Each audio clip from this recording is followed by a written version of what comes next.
Hey guys, it's Mia, and today I just felt like doing a really simple get ready with me type of video.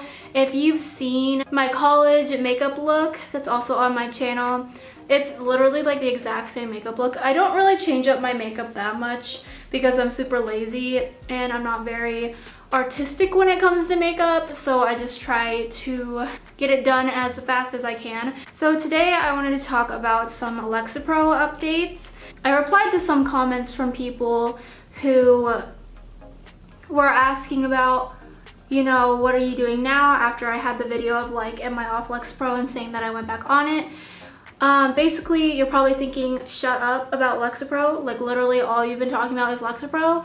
And the reason why I talk about it so much is because, you know, I feel like it's good information to give people who are kind of thinking about going on Lexapro or are on Lexapro and want to know if other people are experiencing the same things. So I'm sorry if you're hearing about it again, but I just wanted to give the updates to the people that wanted the updates. So basically, at the end of the school year, like last semester, I got off of Lexapro again because I thought that I could take this supplement called Stress B Complex, and I thought that it could help me with weaning off of Lexapro and just kind of finding a natural way for me to, you know, lessen my anxiety.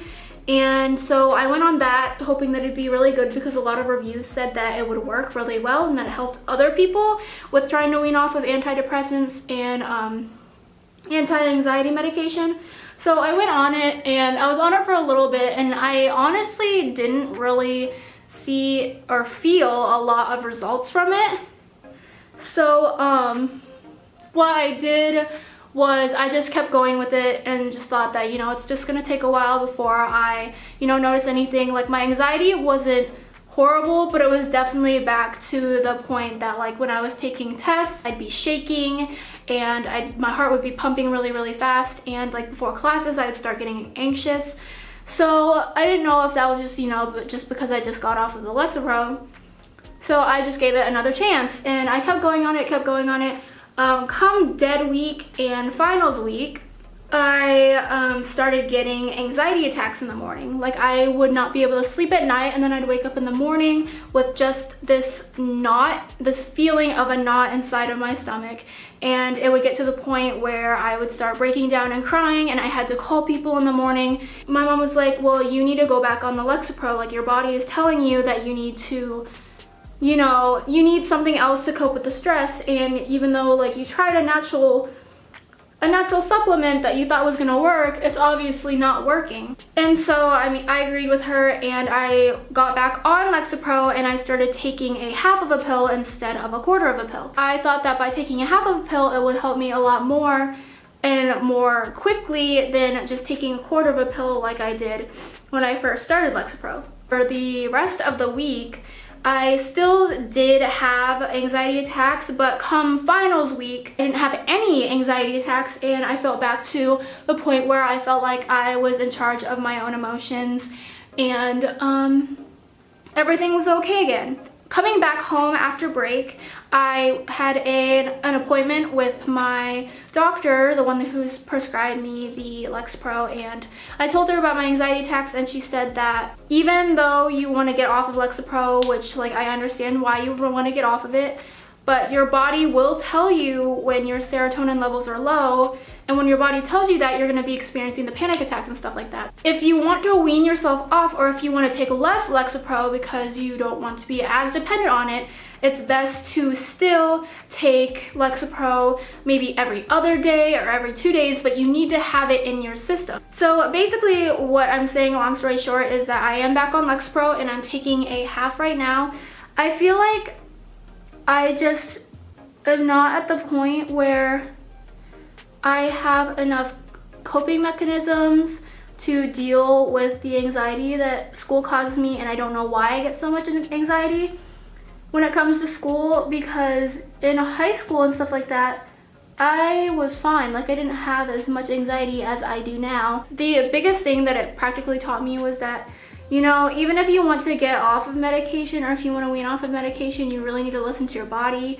And even if you don't want to be reliant on Lexapro your whole life, you need to discuss with professionals, and that might seem like common sense. I don't know why I just didn't discuss with my doctor about just getting off of it, but I'm just the type of person that just takes stuff into my own hands, and I went off of it and I paid the price for it, and now I know not to do that. And you can see that I still have foundation on my hand, but I do not have a wipe to wipe it off, so I'm sorry if that bothers you. So yeah, that's that. The Stress B complex didn't work. It held it off until I started having anxiety attacks, but it ultimately didn't take the place of Lexapro.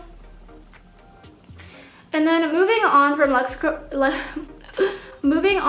Lexapro, because I feel like I talk about Lexapro all the time, and that's basically my entire channel. I actually wanted to talk about being a small YouTuber, because I kind of am a small YouTuber. I wouldn't necessarily call myself a YouTuber in the sense that like I schedule out videos and I have a set schedule and I know exactly what my content's gonna be, because obviously I have no idea what my content's gonna be. And I feel like that's kind of the struggle for small YouTubers now, or maybe I'm just, you know, speaking for myself. I can't really speak for any other small YouTubers, but with everyone kind of already having, you know, the established big YouTubers, I feel like one, it's harder for small YouTubers to get a lot of exposure because there are the big YouTubers out there, and two, I think it's harder for small YouTubers to decide their own content or create their own, you know, artistic content, because YouTube has become a place where everyone kind of copies each other, and I am totally out of focus. Okay, now I'm in focus. But I feel like now YouTube is more about trends, and it's not more about how artistic you can be with, you know, the videos that you make. And I totally understand, because, you know, my videos aren't freaking artistic, but I feel like that kind of makes it hard on small YouTubers, because small YouTubers try to follow into the trends, or they try to make videos with the trends, and in doing that they're competing with everyone else that are already, you know, established in those trends. And so like for me, it's hard, not saying that I'm anything special or anything, but it's hard for me as a small YouTuber to try to think of like, you know, new creative content, or try to think of content that people actually want to watch, because I don't want to follow a trend, but at the same time I do want to try to, you know, traffic viewers to my YouTube channel. But it's hard to do that when you don't have a video that maybe is following a certain trend, or if you don't have a video that's sticking out amongst all the other YouTubers that are trying to follow that trend. So I feel like nowadays YouTube is definitely harder to, it's not harder to get into, it's definitely more accessible, but like everyone wants to be like this famous YouTuber and stuff like that, and everyone wants to have the money and wants to have the fame, which I totally get, I totally understand, because, you know, as YouTube has become more popular and they're starting to take over, like, or as becoming like celebrities, I can understand why people think that that's more, you know, accessible, and it's more easier to become, sorry, I can't speak, a celebrity through YouTube.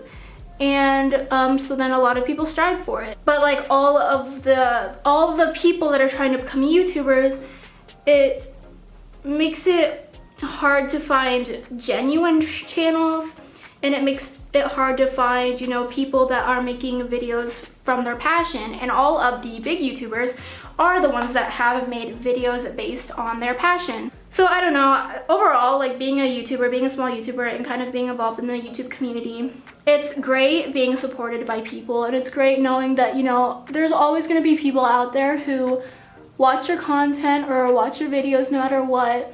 But it's also hard to find motivation to create content. Maybe this is just me again, maybe I'm just making excuses for myself. I'm just trying to be honest through my point of view, is that to me it's harder to make content because you're competing with so many other people, or you're comparing yourself to so many other people who are either more successful than you, or, well, yeah, they're usually more successful than you, and that kind of lowers your motivation to create any content, because you kind of feel like there's so many people out there, how am I going to stand out, how am I going to even make a difference? So that's kind of like what kind of route I've been in. I've just kind of been thinking like, you know, I have no idea, one, what my channel is even about, two, I don't even know if I have the time to commit to making YouTube videos other than on breaks, and that's not really fair to the people who watch my videos, even though I probably don't have any, like, you know, solid people that continuously watch my videos. And if you do,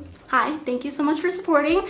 But yeah, it kind of makes it hard for me to think of logical reasons to be creating my YouTube channel, since I feel like I'm not as comparable to everyone else. And I know that everyone says like you're not supposed to compare yourself, but in like hindsight and reality, everyone's gonna compare themselves to everyone else. If you're watching this and you want to become a YouTuber, I say go for it.